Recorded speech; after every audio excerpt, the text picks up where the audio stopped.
What if we were not alone? What if the hundreds of thousands of people claiming to have seen unidentified flying objects in fact had been witnessing extraterrestrial spacecraft? What if the thousands of people all over the world who tell about their encounters with alien beings through friendly contact or even forced abductions were actually telling the truth? What if our governments had known about an ET presence for more than half a century? If they were in possession of alien technology that had the potential of changing how our world is run, and they chose to keep the public in the dark through a secret campaign of suppressed information? What if that campaign acted as a chain around the ankles of humanity, keeping us from rising to a whole new level of consciousness and understanding of ourselves, our planet, and the universe around us? And what if that campaign ended tomorrow?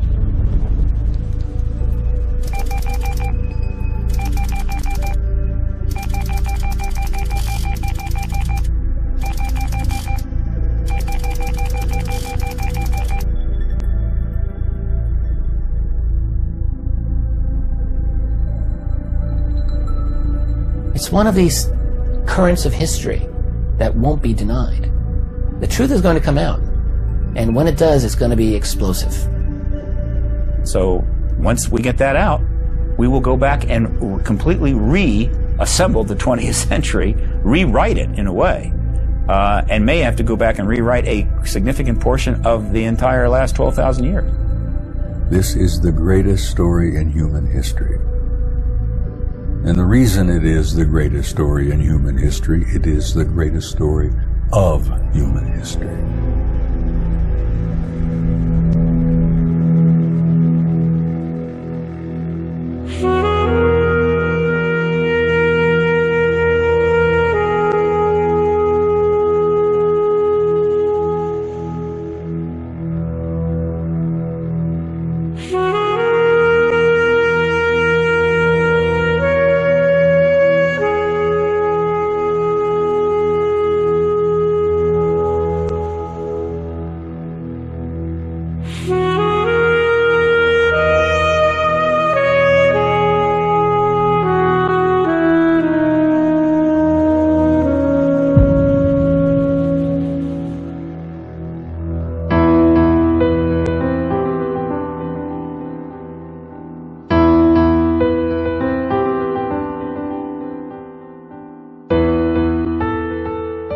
The worldview portrayed in this statement by renowned scientist Lord Kelvin in 1900 was shattered only 5 years later when Albert Einstein published his groundbreaking paper on special relativity.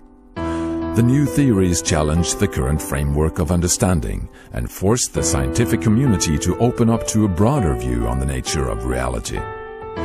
This event of fundamental change, this paradigm shift, came as a huge surprise to scholars at that time.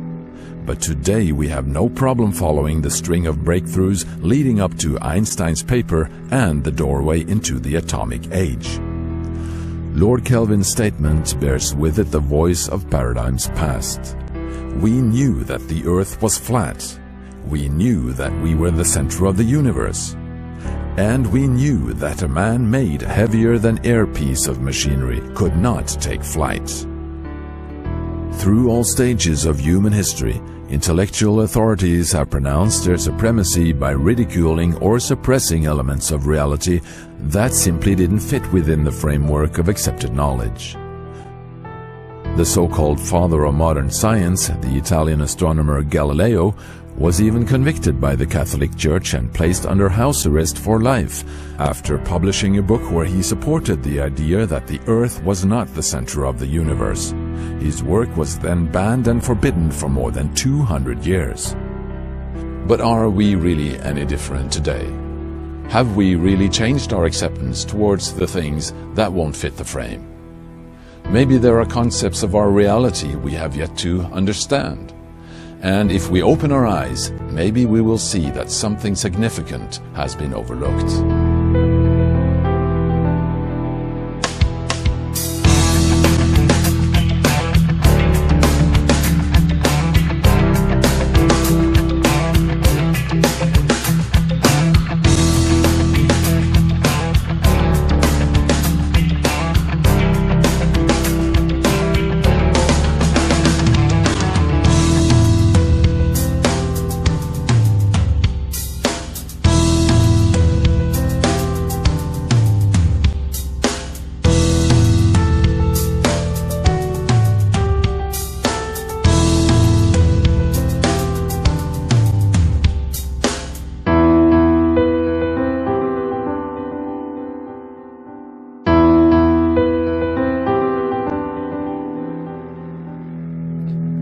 name's Nick Pope.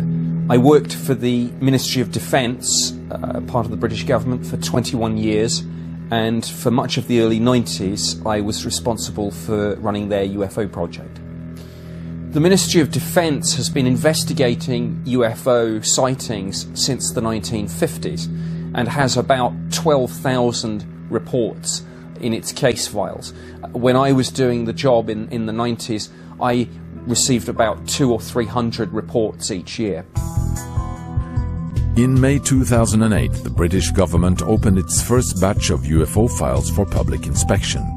The release, made available on the internet, created an immense media and public interest, with over 2 million downloads the first weeks. Other nations had just recently opened their files, and more were to follow. France, Belgium, Ireland, Denmark, Turkey, Brazil, Argentina, Mexico. The most amazing stories were revealed of craft, UFO fleets, landings, and even ET entities being seen, often with multiple eyewitnesses involved. Even if many of the reports could be explained as aircraft, weather balloons, satellites, or planets, or special weather phenomena, still a large portion remained unexplained. It is clear to me, given that these things are seen by police officers, pilots, military personnel, given that they are sometimes tracked on radar, it is clear to me that whatever the UFO phenomenon involves, there are serious defence, national security and air safety issues at stake. The question if we are alone in the universe is as old as man himself, but now this question seems to be more pressing than ever. Today, science has discovered that many of our neighboring stars have similar planet systems. Over 500 planets have been registered so far. Some scientists even claim that our galaxy alone may have billions of planets with Earth-like conditions. So the idea of us humans being the only intelligent life in the universe seems to be losing its grip. Over the years, polls have shown that a rising number of people believe in intelligent life elsewhere. In many countries, far more than 50% of the population. This question of extraterrestrial life was also among the reasons why the SETI project was established back in the 1980s. SETI stands for Search for Extraterrestrial Intelligence. This project, still ongoing, is using large radio telescopes at several locations on the globe to scan the cosmos in search for electromagnetic transmissions that could indicate intelligent life.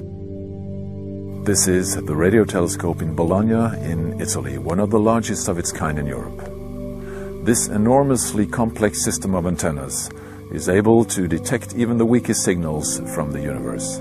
And by interpreting these signals, the scientists are able to learn a lot about the age and the origin of the stars, the galaxies, and the universe. And perhaps also detect signals from intelligent life.